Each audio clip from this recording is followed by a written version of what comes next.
Welcome back to the Connected podcast.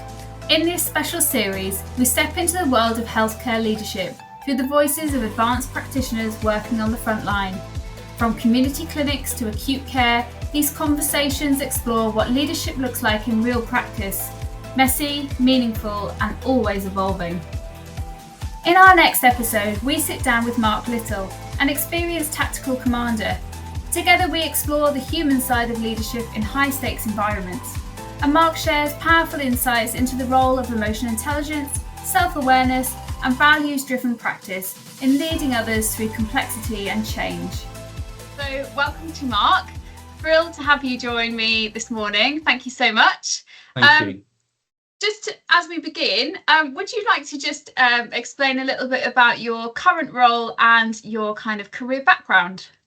Okay, so thanks ever so much for that. The role that I'm doing now is very much an evolution of what I've been building up to over the last few years. So I am a tactical commander within a NHS ambulance service, and my job is very much about guiding a team, a very small team of line reports, to ensure that the ambulance service is running at as best efficiency and effectiveness as it can. It's right from the calls coming in, making sure those calls are getting answered quickly, to making sure that we're deploying resources to patients appropriately, and making sure that we are looking at our strategic objectives. For example, hear and treat, trying to get as much hear and treat completed, so we can then, using the finite resources that we've got of ambulances, that we can then deploy them to patients that actually need to be seen.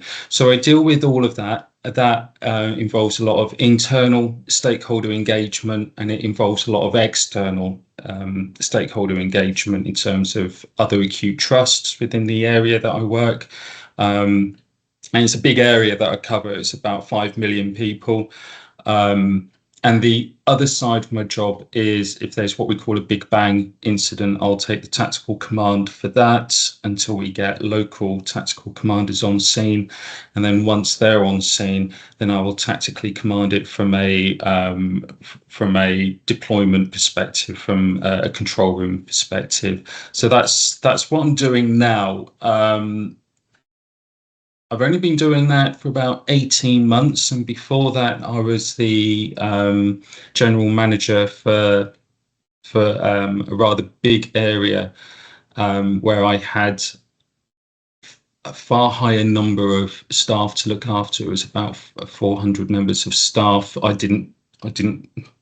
didn't all direct line report to me, and it was a very different dynamic, but it was very much the training ground for me moving to where I am now, with a very different set of skills. And then before that, I was a local operations manager, so on the ground, looking after a shift, attending jobs that needed operational command. And before that, I've gone backwards, I know. Before that, I was a paramedic on the road for about 10 years. Golly. So this is a really exciting conversation to have then, because you've kind of had so much experience and lots of different managerial and leadership positions that are going to give us such a rich conversation. So I'm excited to see where we go. And I think having you with that kind of the kind of tactical commander role, that sounds like that's probably quite new. 18 months goes by in a flash, doesn't it, when we're taking on these new roles? So I'm looking forward to kind of getting our teeth into kind of that and what that means. But I wonder then, Mark, you said this is kind of a role that you've kind of been leading up to. What kind of led you into kind of leadership and these particular roles, do you think? So I think the first thing I would say, Lauren, is there's two types of people. I think you get those people that are aggressive, may be the wrong word to use, but want to be in charge. Their hand is always going up, and they're very confident. And then you have people that are a bit more, not slow to develop, but gradually build the blocks. They get themselves comfortable. They consolidate that. and then they become more confident in their surroundings, and then that allows them to expand. And I'm definitely fall into that latter. If we're in a group of people and someone says, right, who wants to take on this, and then 4 people put their hand up, I won't bother putting my hand up. I don't go for the competition element. I'm not so much competitive outwardly. I am very much inwardly. That's a very different matter. I like to observe, watch from a distance. One of the things that I try and do is talk less. Sometimes that's easier said than done. If I'm feeling passionate about something, I've got to get it out there. But I don't need to always be me. I'll lead on this. I'll lead on this. And that was also when I was an ops commander going out to life-threatening emergencies. At the start, I would do it by the book, obviously, and I would take command. I had to be in charge because I was learning my trade. And then as I became more experienced, it was great to see, especially if I was always last to turn up to the party. If I turn up and, the guys are the technicians, the emergency care assistants, paramedics, they're all leaders. Okay, they turn up and they don't have the bling on their shoulder. It doesn't matter, because what they're doing is they're going in, they're immediately giving assurance to patients, to the relatives, and they're taking charge. That's leading. All right. I then turn up, they've got a grip. All right. So one of the early things that I learned, especially after a conversation with one of my colleagues, is it's okay to go, what's happening? Have you got a grip on it? Carry you on. And that actually got me thinking there's a different way to lead. It doesn't need to be transactional. It doesn't need to be dictatorial. It's the accountability is with me still. Okay, that still sits with me, but actually they're doing a better job. They're already in the dynamic. They're in the momentum. I come in and then take over. That's actually going to disrupt. So that is I don't know what the original question you asked was, but that is very much what got me into leadership and how I've sort of kind of evolved unconsciously. Yeah, and I think it sounds so empowering for the people that you're working with, that actually you can go in and kind of, like you say, use those observational skills and think, yeah, they've got this well handled. And I very much believe in that mantra that everybody's a leader like you. And it might be that some people feel more naturally born as leaders, if you like, and then other people kind of grow into those positions and realize how they're leading, because so often people don't even realize that they're leading. I'll often have learners coming and saying, oh, I'm only a I'm like, goodness, I'm only a band 5, or I'm only a band 6. I don't line manage, so I'm not a leader. And it's like, whoa, hang on a minute. But what do you do for your daily duties? And then they list this long list, and I'm like, so all of that is leadership. You're leading your team there, or you're leading the care for that patient. You're leading those conversations. And I think it's so empowering. And as you say, if you weigh in, especially when things are under control, then actually it's it does very much, I think, disempower those groups of people. And it's interesting, isn't it, actually, if it starts to unravel, how you can facilitate that learning so that they can manage that situation next time, rather than stepping in and being the fixer all the time. And that's something that felt like it came through a little bit in what you were saying there. Would you agree? Yeah, it's exhausting trying to always be the fixer and dictate. It's exhausting, and there's nothing better than being able to, part of being an operational commander, part of being a tactical commander, is having that ability to step back. And by virtue of stepping back, you need to have the skill to empower and allow people to get on. It's situational leadership, isn't it? It's, if you think about it, it's just a laissez-faire approach. If people need that coaching, if people need direct delegation, then we need, as leaders, to be able to know our team, or at least read the room to understand that and then apply that situational approach to it. And if you can allow it to be hands off, that makes me better as an operational commander, because then I've got a much better oversight and overview of the whole situation, which is actually what I'm there to do, you know.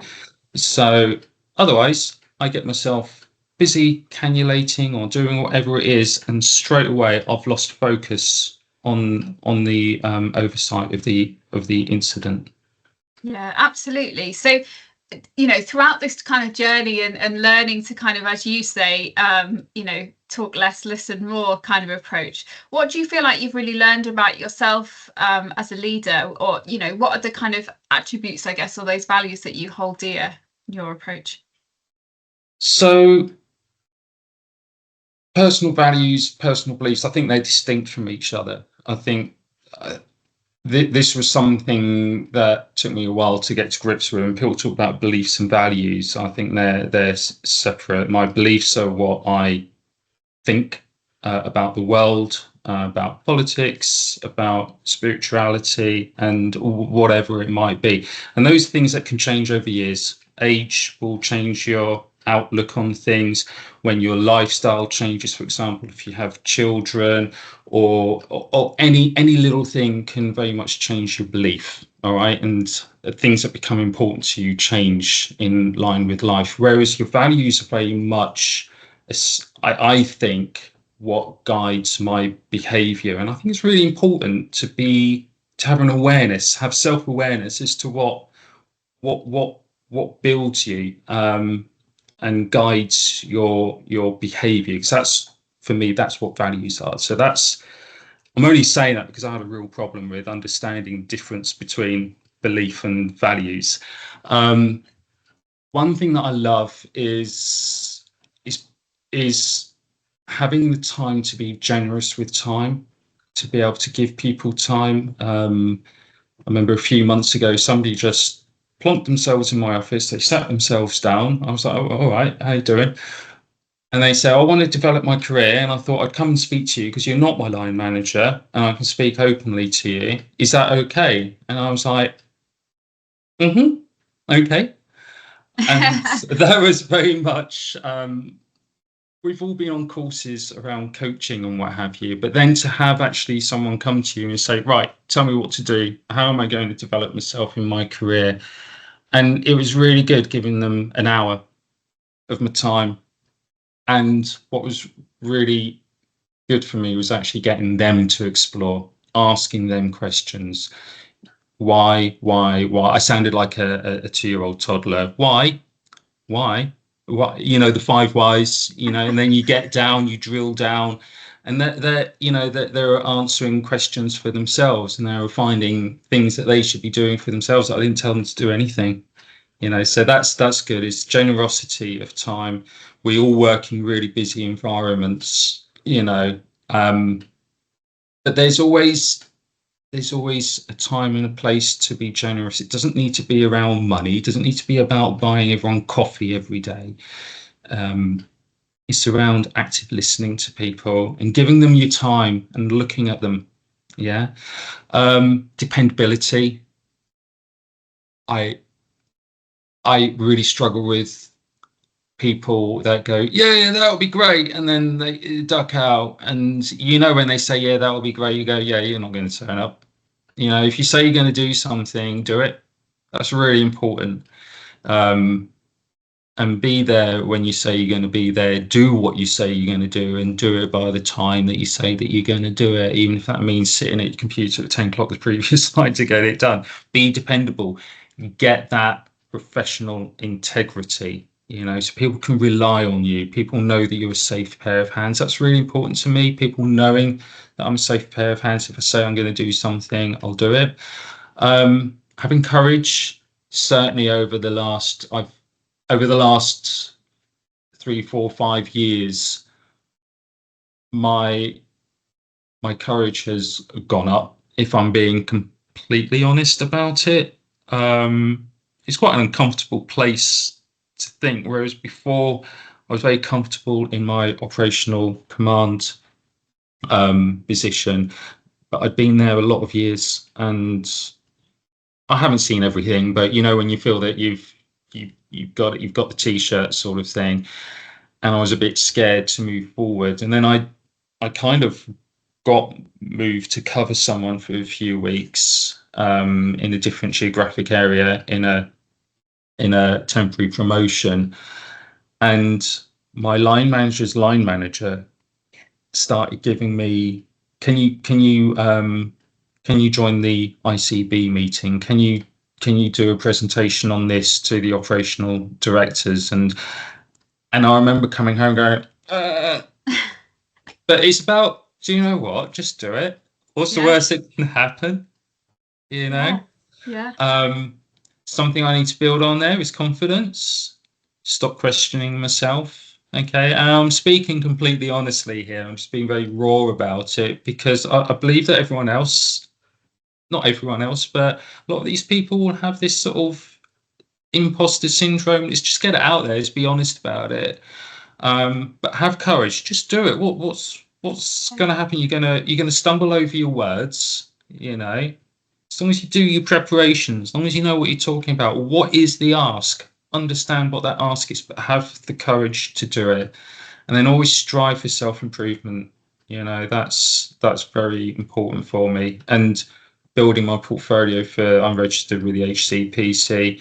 That gives me something tangible that I can look at. And I always look to do at least 2 or 3 each month, you know, reflective journals, conversations I've had, anonymized, and that I can then see how I'm progressing. So they're the values, sort of being generous with my time, being a safe pair of hands, being dependable, having integrity in what I do. If it's not ethical, it's not worth doing. I remember my manager saying that to me when I first left uni, not even in the NHS.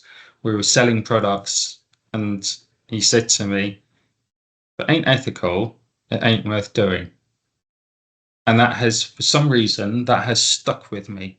You know, if you've got to get this piece of output sorted, but you're going to make lots of people lay off and what have you, have that conversation. Make sure those people understand, are you happy to have all those people lay off? Even if they are, and that's not the way my organisation's culture works, but even if they were, swing it around. Okay, what about tomorrow morning when they're all late in and we haven't got anyone to send out? You know, so what's important to them? You know, so having integrity is really important. I've gone on a long time about that. No, it's so interesting, and what really shines through there, Mark, is your authenticity. And I suspect that, you know, your team would all describe you as a very authentic leader, and that leading by example, you know, and still, like you say, you know, rock up to that scene, and how, you know, it's almost looking, how can I be helpful? They've got that in hand, right? I'll go and do the cannula, or, you know, X, Y, Z.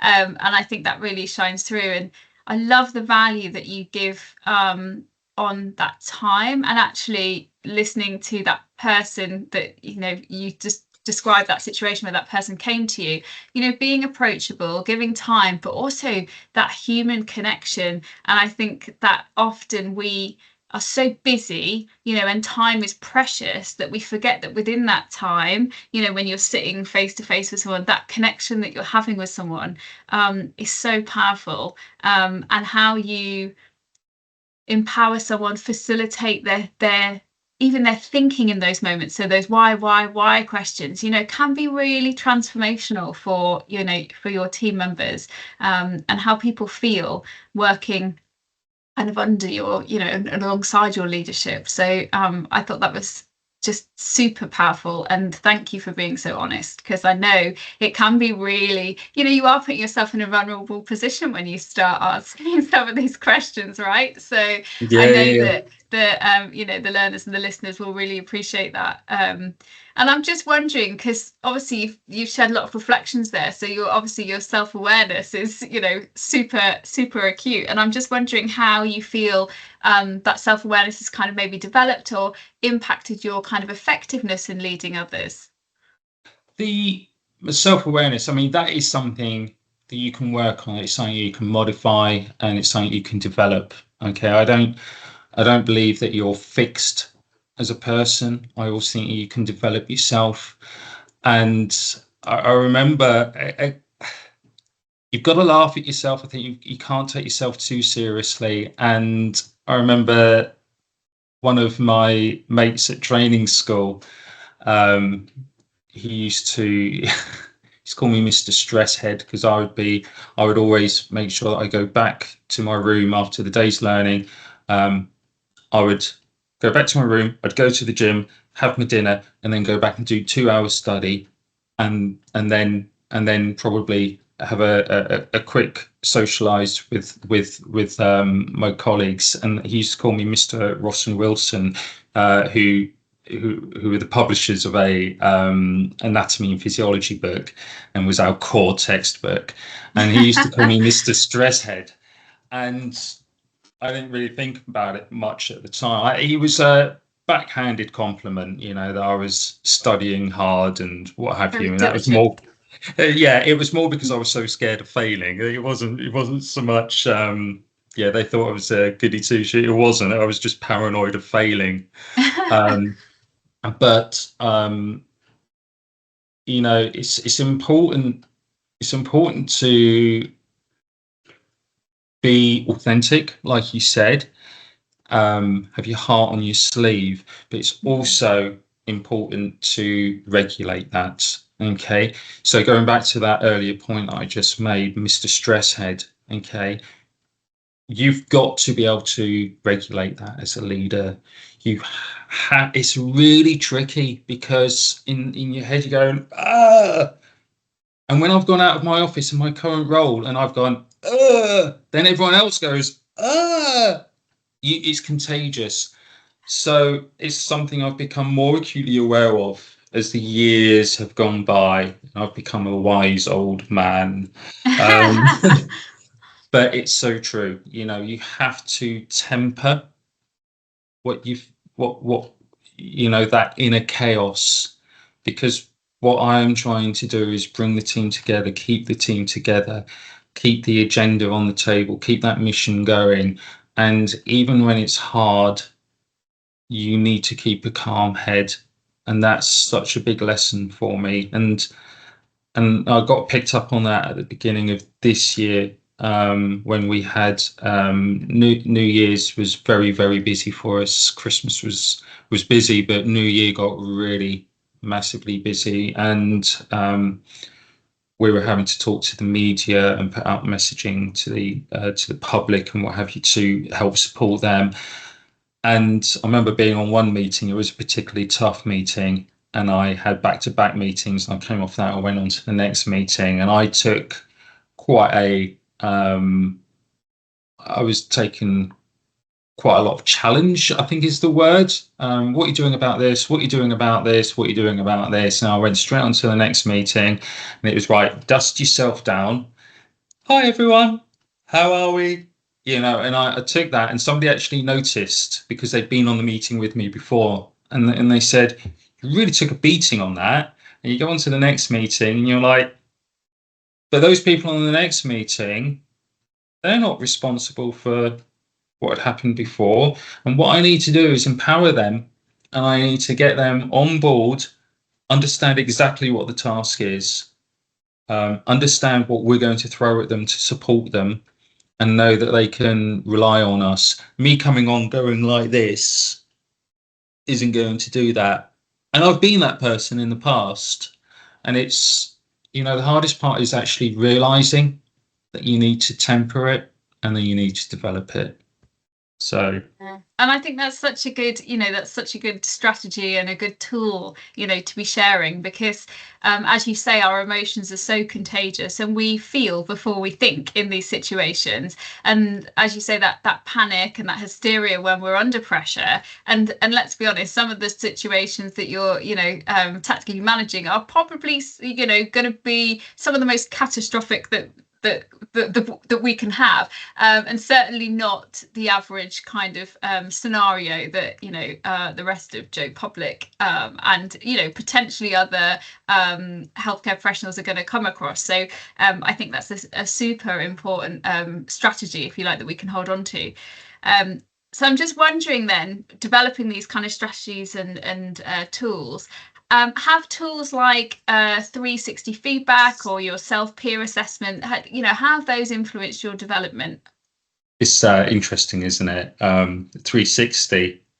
A 360 is a brilliant tool. It's a fantastic tool, and you've got to be ready for what's going to be unleashed. People are great with their feedback. People take it for what it is, and I've never had a 360 where it's been destructive. It's always been constructive. Not necessarily what I want to hear. It's always been constructive.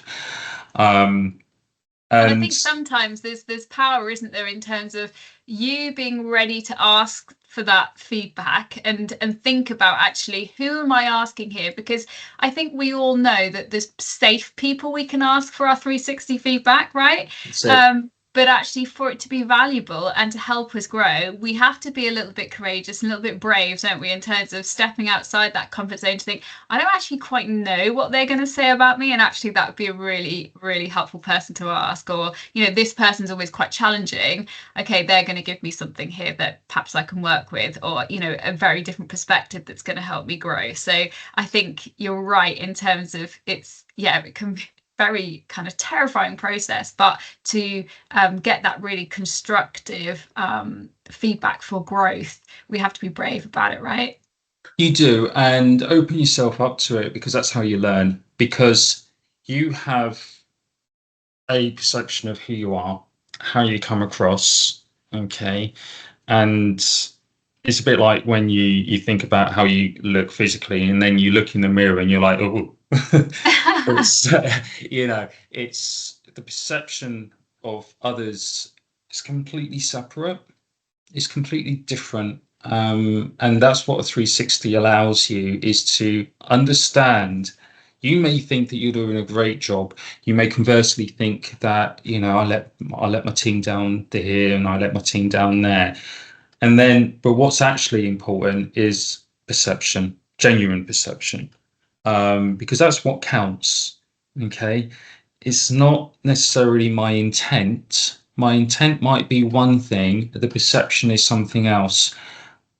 And that's important, because that is then what is going to drive that person. If they perceive something as good, they're going to work with you.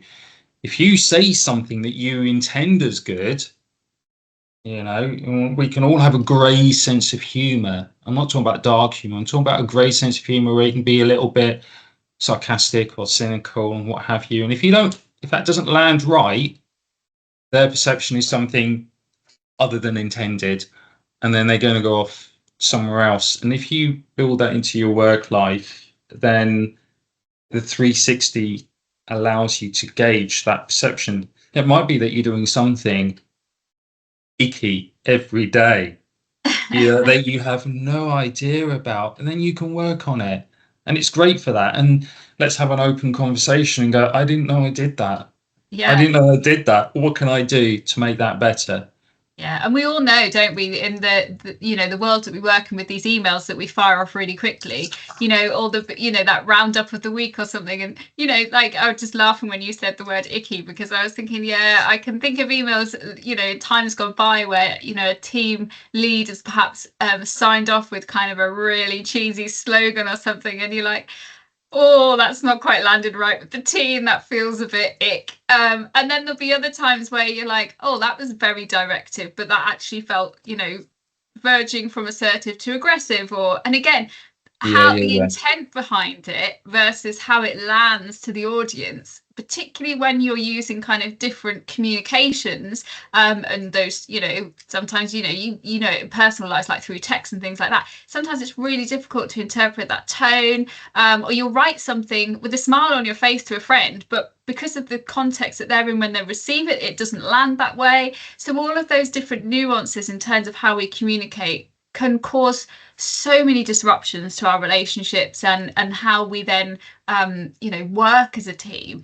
I think you're absolutely right. It's that balance between what is that intention versus how is it perceived, and the perception then of you as a leader, that's something that the 360 can really illuminate. Yeah, 100%. And you learn so much about yourself, and you learn so much about your team as to what their particular needs are, because you're giving them some space, because you don't know who's writing what exactly. You don't know. You make sure that you get you get a decent sample of people, but it gives you, and it's really important that they've got that psychological safety to Yeah. actually write what they think, as long as it's constructive, as long as it's professional, and it's done from a good place.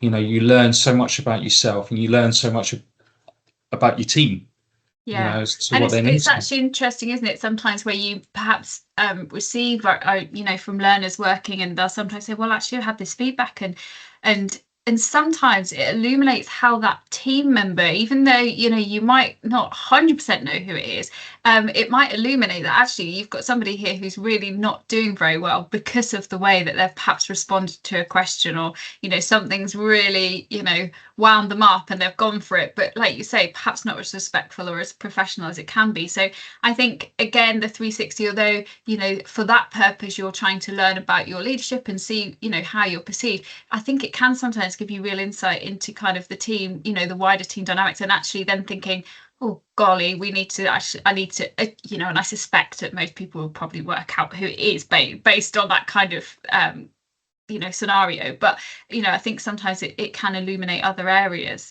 So I'm just building on that. I guess I'm interested then of what has perhaps challenged your leadership the most, because we know that there are lots of things that can challenge us, whether that be through that kind of feedback or the scenarios we're in, or like you say, you've been in those very challenging conversations, and thinking of one of those challenges, how did you respond to it? Or, what are your kind of, I guess, maybe your top tips? I think for me, it's not maybe one particular incident, because there's been so many challenging incidents over the years. It's difficult to Yeah. pull one out of the bag. I think, I think for me, it's the development of my leadership pathway, which has been haphazard at best. Everyone thinks you have this glorious pathway that's, this big light at the end of it, and it's not like that. And I don't know that it's like that for anyone else.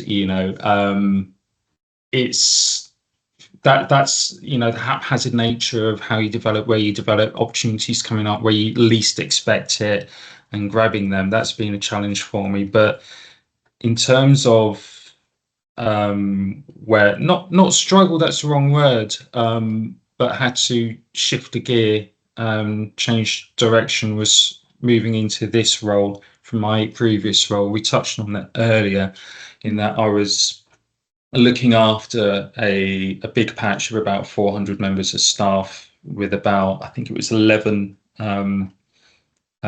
direct reports to me, who were then looking after across the team the 400. And that calls for a particular facet of skills required for it, and that's very much around going down to the kitchen, making a coffee, circulating. One of the big things for me was, I quickly learned, you hear the politicians, you say something really bad has happened, Mr. Politician, and then they go, and they're all saying till they're blue in the face, no, it's not bad because we're doing this, this, and this, and this. I quickly learned that actually, if something is bad, they know it's bad, you know it's bad. Don't have that ridiculous conversation where you then try and do the political with a small p response. I actually go, you know what, that's not okay, is it? And I bet that really irks you off. And I noticed that people were like, oh, I'm like, I haven't got any quick fixes for you, I'm being honest, but it's not okay. It's absolutely not okay. And then you're able to use those soft skills, and be visible. And that came with a skill suite, that sort of work. And then moving into the tactical command role, I'm working in a very small team with around 3 people around me. You're working with a bigger, broad complex of stakeholders, internal and external, people that you don't know, people that you don't have close relationships with. and combining that with, you have to really ramp up your technical expertise. You have to know all your process, making sure that you're compliant and what have you. That for me has been huge, actually having to shift my leadership skills into a more focused role. Having a much smaller team where the impact of one person within that team can be either tremendously fantastic or devastatingly terrible. And having to know, process this and process that, and trying to then juggle it all together. That for me has been really difficult. It's been a real opportunity, but it's hard, really hard. Yeah, and it's so interesting, when you were saying about, I don't have a quick fix. It's like that humanity of, we don't have a magic wand, but actually the true power is with the people that we work with, and the teams that we develop and that then can flourish, because as you say, we don't have quick fixes, but together, we can often come up with some sort of approach. I wouldn't necessarily say solution either, because that's not generally the way it works, but some way to try to kind of tackle it and work through something difficult together. So again, it feels that you very much going back to that kind of leading by example, that authenticity, and that remembering, that we are just human in terms of your approach, navigating that within your team and your leadership. Would you agree? Absolutely, because do you know what? A few years ago, I was one of those moany people moaning about everything, and you have to. It's really important when you become a leader that you don't forget your roots, that you continue to understand what irks people, and you can continue to keep on top of emerging threats, because things change. When things are not the same when I was on the road.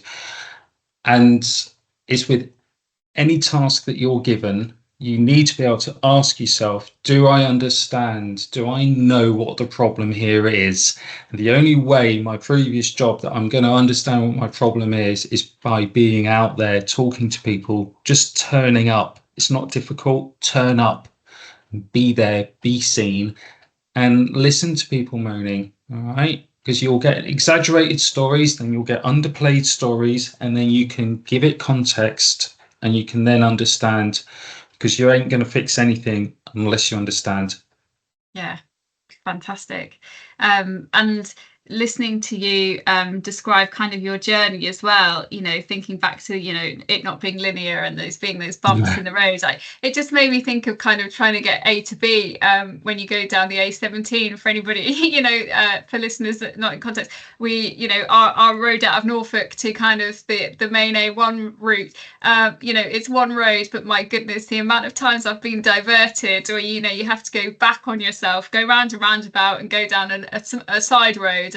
We'll sit in traffic for a while, and it's a bit like that, I think, with leadership, is that it's not always smooth. It's very rarely smooth, and sometimes you do have to look at those side roads, and sometimes you have to take a horizontal step to think about then the next step up, if you like, because it might be that the funding or the opportunity or the circumstances aren't right at the time, and holding on to that, and we're very much going for the road metaphor, which kind of is kind of cute with being paramedic on the road, if you like. I'm just wondering, with all that journeying, what kind of ongoing practice or habits help you stay kind of reflective and intentional as a leader, just to kind of draw our conversation to a close? I think the biggest thing is always give yourself time to pause and reflect. If there's something big going on, just give yourself 2 minutes. I'm not saying go off and have a 3-course meal and plot out what's going on. Just go make yourself a cup of tea. Go offline just for 2 minutes. Think about, okay, so what's happening here? How am I doing? All right. How am I influencing it? Am I providing the tools? And where are we in terms of problem solving? Short, sharp reflection moments. Nothing that's written down, just a moment to yourself, a bit of clarity, a bit of peace. That works for me. And the other thing that I do is, stay true to your moral compass. All right. Check and challenge. Always seek clarity. If there's something you don't understand, or if you think there's going to be sort of, balancing measures, the unintended consequences, identify them. Does that fit in with your moral compass? We talked about people being laid off and then what have you.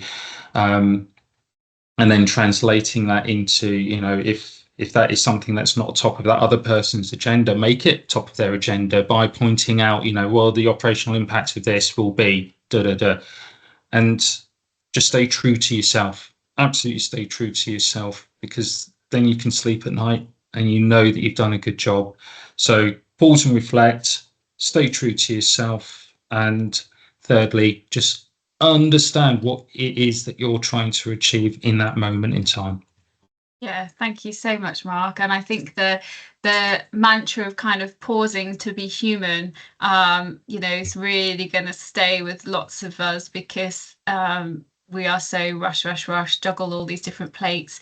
And sometimes, like you say, just pressing that pause, giving yourself time to reflect and think, how does this align with my values, my moral compass?